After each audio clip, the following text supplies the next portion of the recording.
It happened on a night that was supposed to be ordinary. No birthday. No holiday. No announcement.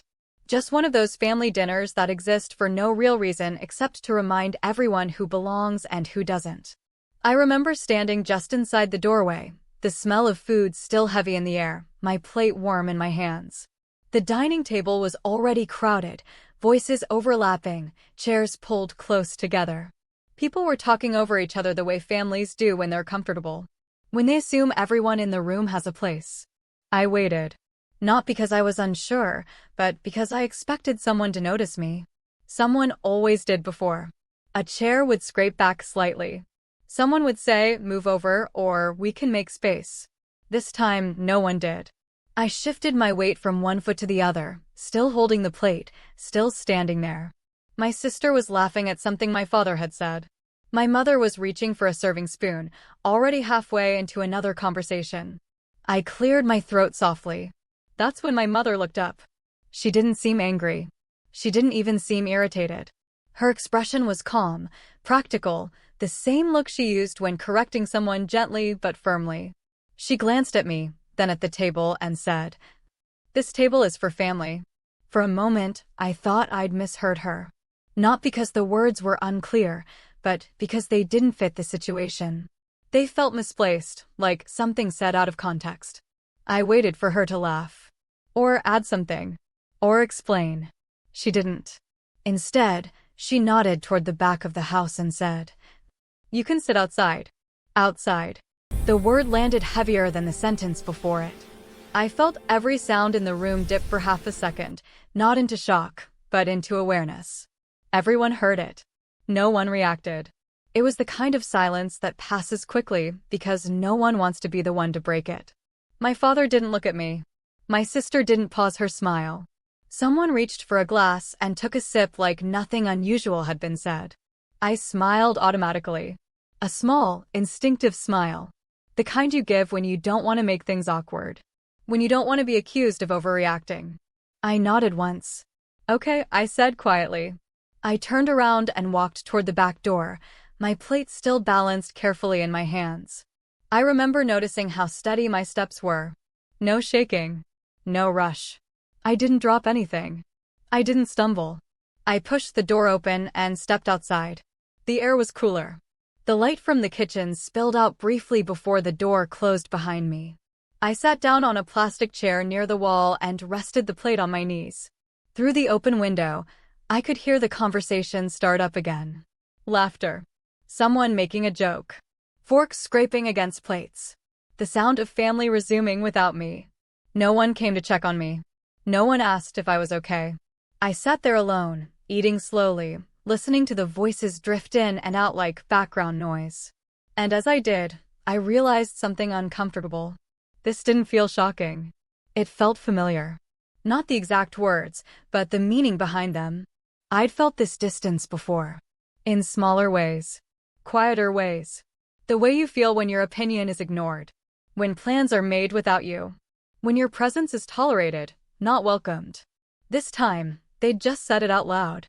As I chewed my food, I watched the light inside the house flicker slightly as someone walked past. I noticed how relaxed everyone sounded. How easily the night continued without me. That was when the embarrassment started to fade, and something else took its place. Not anger. Not sadness. Clarity. I wasn't sitting outside because there wasn't enough space. I was sitting outside because my place had already been decided. I thought about all the times I'd adjusted myself to fit in. All the times I'd stayed quiet so things wouldn't get tense. All the moments I'd convinced myself that being patient would eventually be noticed. Sitting there alone, listening to my own family talk like I wasn't just a few steps away, I realized how much energy I'd spent trying to belong to something that didn't feel the need to include me.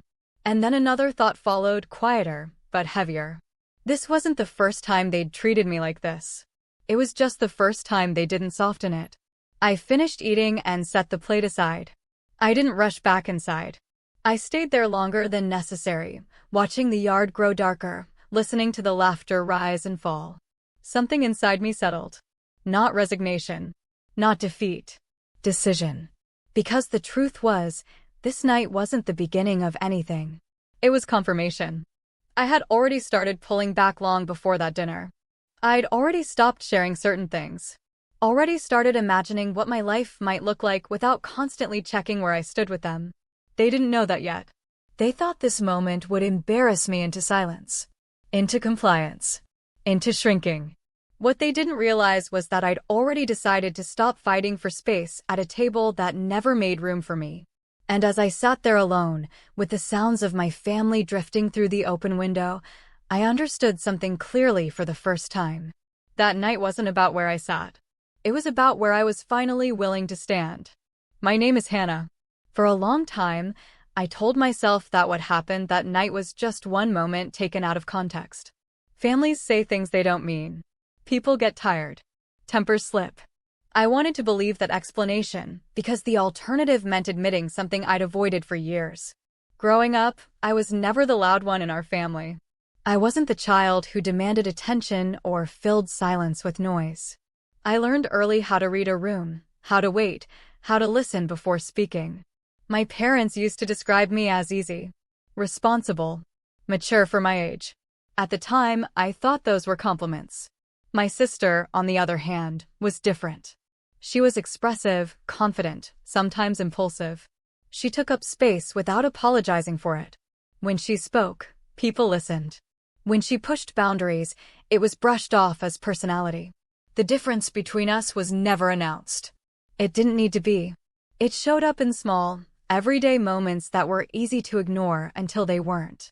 If my sister forgot to call, my parents worried. If I did, they were annoyed. If she disagreed loudly, it was seen as passion. If I questioned something calmly, it was seen as attitude. I learned quickly which version of myself was rewarded. So I adapted. I stayed agreeable. I stayed helpful. I became the one who remembered birthdays, who showed up early, who stayed late to clean up. The one who could be relied on to keep things running smoothly without being asked. And for a while, that seemed to work. But the older we got, the more the imbalance settled into something permanent. My sister's choices were supported, even when they failed. My choices were questioned, even when they worked. When she needed help, it was given freely. When I needed space, it was interpreted as distance. No one ever said, "We value her more." They didn't have to. It showed in who was defended during disagreements. It showed in whose feelings were prioritized. It showed in who was invited into important conversations and who wasn't. I tried to ignore it. I told myself that families aren't fair by design. That comparison only leads to resentment. That adulthood meant letting go of expectations. But there were moments that stayed with me. Like the time my sister and I disagreed about something trivial, a plan, a schedule, nothing serious. She raised her voice. I stayed calm. When my parents intervened, they told me I should have known better than to set her off. Or the time my sister canceled on a family commitment at the last minute and it was brushed off as stress. When I did the same weeks later, I was reminded of how unreliable that made me look. These weren't dramatic events. They didn't explode into fights or ultimatums. They accumulated quietly, like weight you don't notice until you're exhausted. That dinner night wasn't random. My parents liked hosting dinners like that, not celebrations, just gatherings. They treated them as markers. Proof that the family unit was still intact. Being present meant something. Absence was noticed, discussed, sometimes criticized. That's why I made an effort to be there. I arrived early, helped in the kitchen, listened as my mother talked about her day. I did all the things I'd been trained to do without thinking about it. I assumed that counted for something. Standing there with my plate, waiting for a chair, I realized how automatic that assumption had been. How deeply ingrained the idea was that if I showed up correctly, there would be space for me. The words my mother used, "This table is for family," didn't just sting because they were cruel. They stung because they named something I'd been pretending wasn't true. Family in our house wasn't about blood or effort. It was about alignment. About fitting into the version of family my parents were most comfortable with presenting. And I didn't fit anymore. Sitting outside, listening through the window, I thought about how often I'd felt like a guest in my own family. How often I'd measured my presence by whether it caused friction. How often I'd chosen silence because it was safer than honesty. I realized that my role had been set long before that night. I was the one expected to understand, to adjust, to forgive without acknowledgement. And the more I accepted that role, the less they questioned it. That was the part that hurt the most, not that they treated me differently, but that they expected me to accept it without resistance. After that dinner, I replayed old conversations in my mind. Comments I'd brushed off. Moments I'd minimized. Patterns I'd excused because they were familiar. I saw how often my needs came second or last. How easily my presence was taken for granted. How rarely anyone asked me what I wanted without attaching expectations to the answer. It wasn't that my family hated me. It was that they didn't consider me essential. And once I saw that clearly, I couldn't unsee it. The humiliation of that night didn't come from being told to sit outside. It came from realizing how little pushback that command required. How natural it felt for them to say it, and for everyone else to accept it. As the days passed, I noticed myself pulling back without planning to. I stopped volunteering information. Stopped filling silence with reassurance. Stopped anticipating needs that weren't expressed. No one commented on it at first. That silence told me everything. Because when someone's absence goes unnoticed, it usually means their presence was never fully felt. That understanding didn't make me angry. It made me careful. And that carefulness would shape everything that came next. After that dinner, nothing was said about it. No apology. No explanation. No follow-up. In a way, that made it worse. If someone had confronted me, I could have responded. If someone had acknowledged what happened, I could have processed it. But the silence suggested something else entirely, that what happened didn't require discussion. It had been normal. Life moved on the way it always did. Group chats continued. Plans were made. My name still appeared in conversations, just often as an afterthought. I started noticing the pattern more clearly once I stopped trying to interrupt it. Family gatherings didn't stop. They just felt different. I would arrive and sense immediately whether there was room for me, not physically, but emotionally. Conversations already in motion, jokes already formed, decisions already made. I slipped into them the way someone joins a movie halfway through, aware they've missed something important. At one dinner a few weeks later, I sat quietly while my sister talked about a work situation. She exaggerated details, dramatized conflicts, laughed at her own retelling. Everyone listened closely. When she finished, my father nodded and said, "You've always known how to handle people." I smiled politely. A few minutes later, someone asked me how things were going on my end. I started to answer, not complaining, not venting, just explaining. Halfway through my sentence, my sister interrupted to ask my mother an unrelated question. The conversation shifted instantly. No one circled back. No one noticed. I stopped mid-thought and took a sip of water instead. Moments like that happened often enough that they stopped feeling like accidents. They felt rehearsed, not consciously, but instinctively. The family knew how to move around me without engaging me. At another gathering, my sister leaned back in her chair and looked at me with a small, amused smile. "You're always so sensitive," she said lightly. "You know that, right?" It was said like a joke. The kind of joke that puts you on the defensive without sounding aggressive. People laughed. Not cruelly. Comfortably. I nodded. Smiled again. Said nothing. Later that night, I replayed the comment in my head. Not because it was new, but because of how easily it landed. How no one questioned it. How quickly it explained away anything I might have said in response. Sensitive. Difficult. Overthinking. Words like that had become shorthand. They reduced my reactions to personality flaws instead of responses to behavior. And I had accepted that explanation for years. What changed wasn't their behavior. It was my willingness to absorb it. I began to notice how often I was expected to be flexible. How often I adjusted plans, softened words, or let things go so others wouldn't feel uncomfortable. How rarely that consideration went the other way. There were practical things too. Money conversations, for example. Whenever finances came up, my sister's opinions were treated as insight. Mine were treated as suggestions, optional, easily dismissed. Decisions were announced rather than discussed. At one point, my father mentioned a family expense that needed handling. He looked at me when he said it. You're good with details, he added, already assuming I'd take care of it. I asked a simple question, something logistical. He waved it off and said, just figure it out. My sister laughed and said, see? That's why we need you. Need, not value. I did what I was asked. I always did. But this time, something felt different. I noticed the expectation before I fulfilled it. I noticed how easily responsibility found me without authority or recognition attached to it. I started to ask myself questions I'd avoided before. Why was I always the reliable one but never the decision maker? Why was my effort assumed but my voice optional? Why did my presence feel conditional?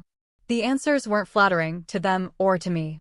I saw how I'd trained everyone to treat me this way by never pushing back, by being endlessly accommodating, by believing that patience would eventually be rewarded. Instead, it had become my defining trait. The more I withdrew, the more visible the imbalance became.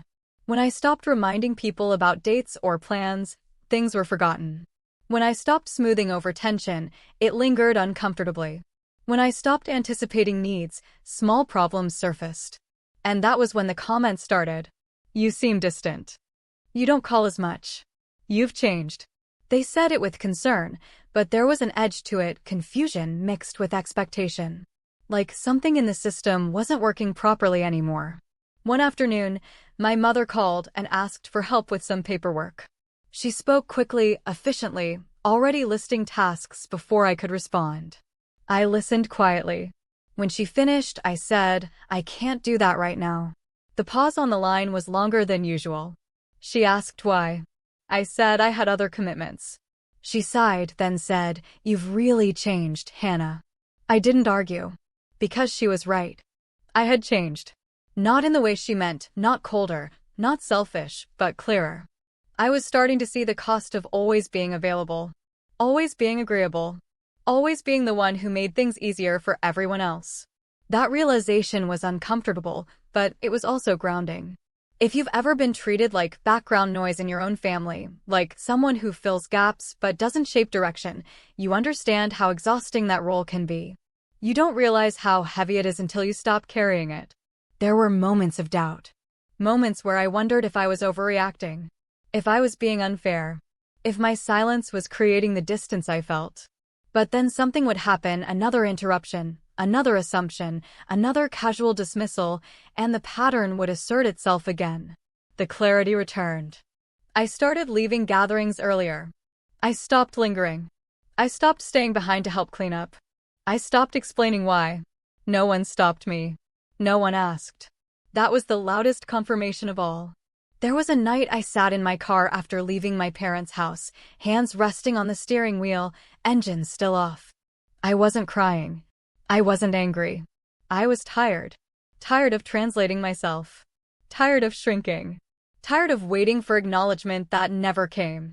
And in that stillness, I understood something that would shape the rest of my choices. They weren't going to change. Not because they were cruel, but because the dynamic worked for them. The only variable left was me. That was when I stopped reacting entirely. I stopped correcting. Stopped defending. Stopped hoping. And in that space, something solid formed. Resolve. The decision didn't arrive as a moment anyone else could see. There was no argument that finally crossed a line. No dramatic confrontation where everything spilled out at once. If you had been watching from the outside, nothing would have looked different at all. But internally, everything shifted. It happened on an ordinary evening. I was alone in my apartment, sitting on the couch with my phone in my hand, scrolling through old messages without really intending to. Family group chats. Missed calls. Half-finished conversations that never went anywhere. That's when I noticed something I hadn't paid attention to before. Almost every message directed at me had a purpose. Can you help with this? Do you remember that? Are you coming, or should we plan without you? Very few messages were just about me. No, how are you really doing? No, we haven't talked in a while. No curiosity without expectation attached. I wasn't hurt by the realization. I'd already felt the truth of it for a while. But seeing it laid out so clearly made it impossible to ignore.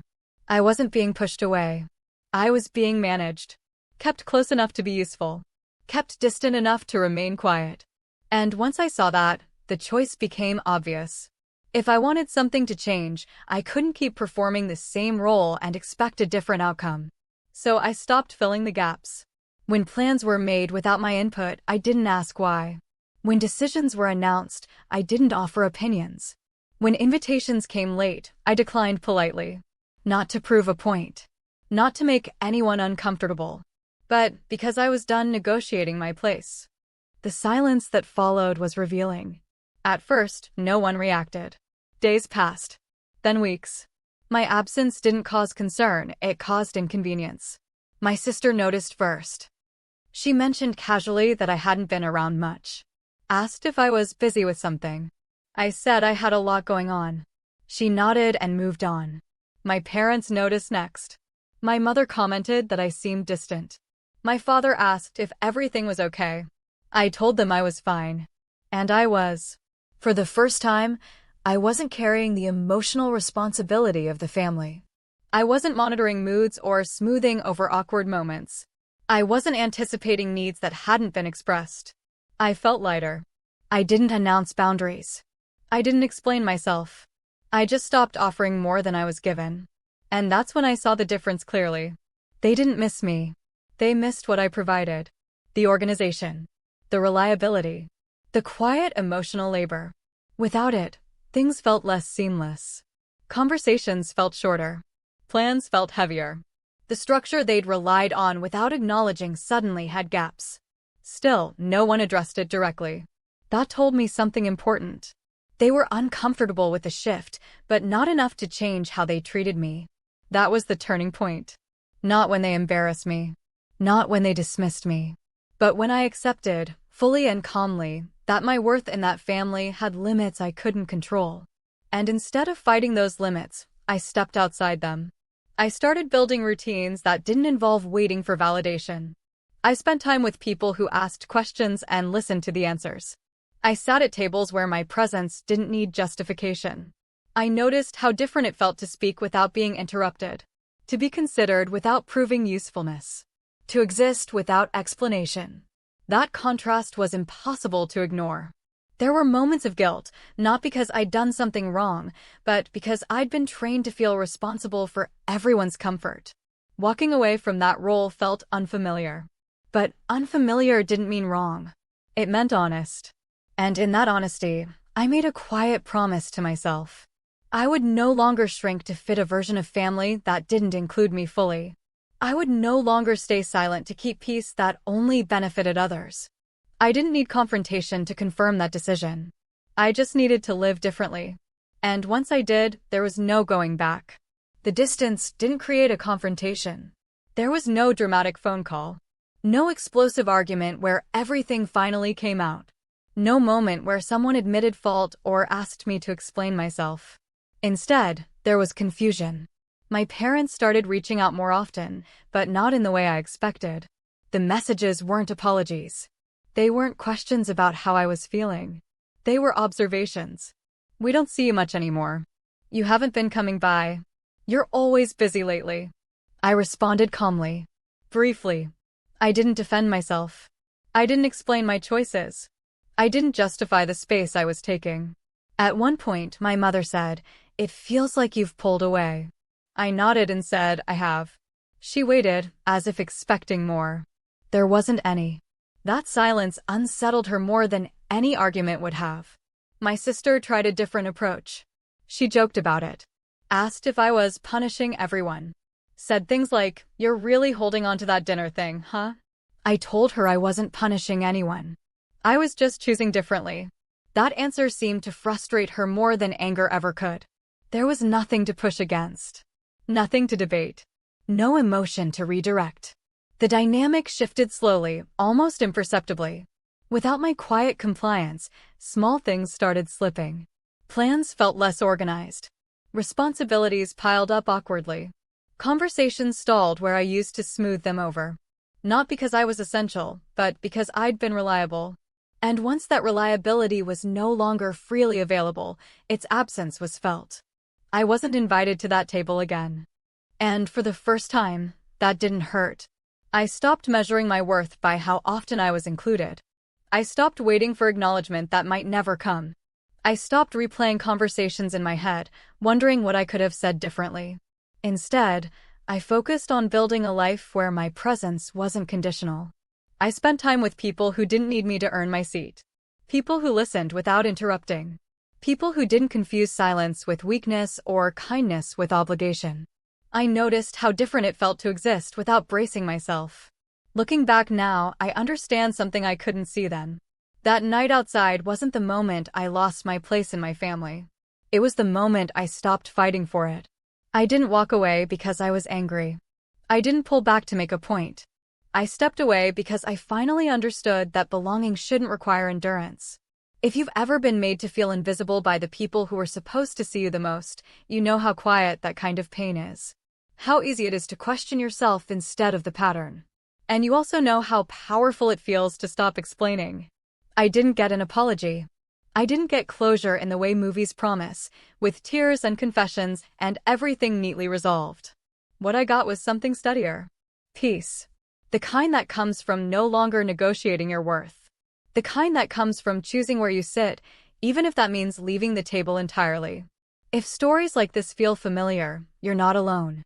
There are more stories like mine here, told quietly, honestly, and without pretending.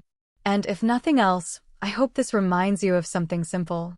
You don't have to prove your place in a space that refuses to make room for you. Sometimes the most powerful thing you can do is stand up calmly and walk away.